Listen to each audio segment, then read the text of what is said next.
আইনস্টাইনের এক সহকর্মী একদিন তার কাছে তার টেলিফোন নাম্বারটা চাইলেন। তখন আইনস্টাইন একটি টেলিফোন বই খুঁজে বের করলেন এবং সেই বই থেকে তার নাম্বারটা খুঁজতে লাগলেন। তখন সহকর্মী তাকে বললেন, কি ব্যাপার, নিজের টেলিফোন নাম্বারটাও মনে নেই আপনার? আইনস্টাইন বললেন, না, তার দরকার ওই বা কি, যেটা আপনি বইতে পাবেন।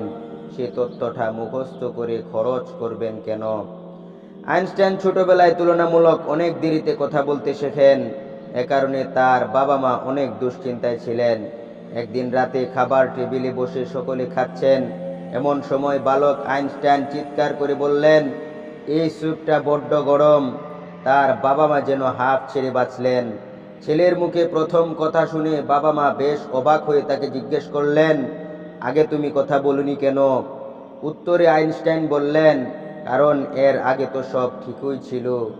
1931 সালে কৌতুক অভিনেতা চার্লি চ্যাপলিন আইনস্টাইনকে আমন্ত্রণ জানান তার একটি শো দেখার জন্য। তখন চ্যাপলিনের সিটি লাইটস সিনেমার স্ক্রিনিং চলছিল। পরে তারা শহরের পথ ধরে হেঁটে যাচ্ছিলেন।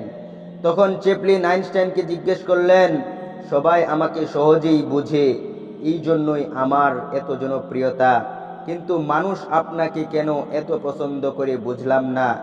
আইনস্টাইন সহাস্যে প্রত্যুত্তরে জানালেন, কেউ আমাকে সহজে বুঝতে পারে না বলেই আমার এই জনপ্রিয়তা। একবার আইনস্টাইন ট্রেনে চেপে যাচ্ছিলেন। চেকার সকলের টিকিট চেক করার এক পর্যায়ে আইনস্টাইনের কাছে এসে টিকিট দেখতে চাইলেন, কিন্তু আইনস্টাইন তার টিকিট খুঁজে পাচ্ছিলেন না। চেকার আইনস্টাইনকে চিনতে পেরে বললেন, স্যার, আমি আপনাকে চিনতে পেরেছি। আপনি নিশ্চয়ই টিকিট কেটে উঠেছেন, আপনাকে টিকিট দেখাতে হবে না। আইনস্টাইন কিছুটা চিন্তিত ভঙ্গিতে বললেন, না না, ওটা আমাকে খুঁজে বের করতেই হবে, না পেলে আমি জানবো কি করে যে আমি কোথায় যাচ্ছিলাম।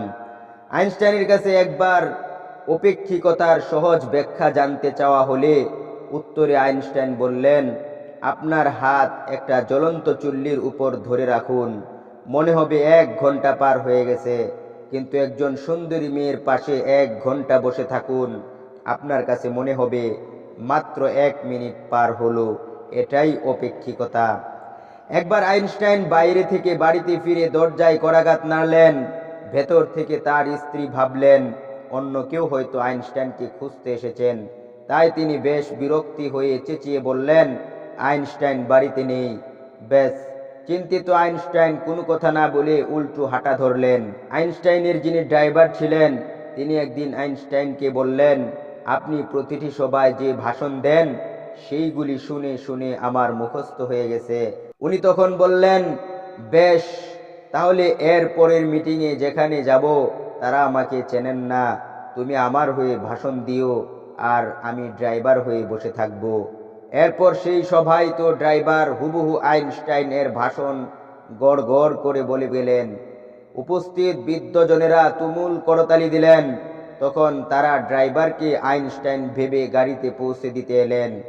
সেই সময়ে একজন অধ্যাপক ড্রাইভারকে জিজ্ঞেস করলেন, স্যার, ওই আপেক্ষিক এর যে সংজ্ঞাটা বললেন আর একবার সংক্ষেপে বুঝিয়ে দেবেন?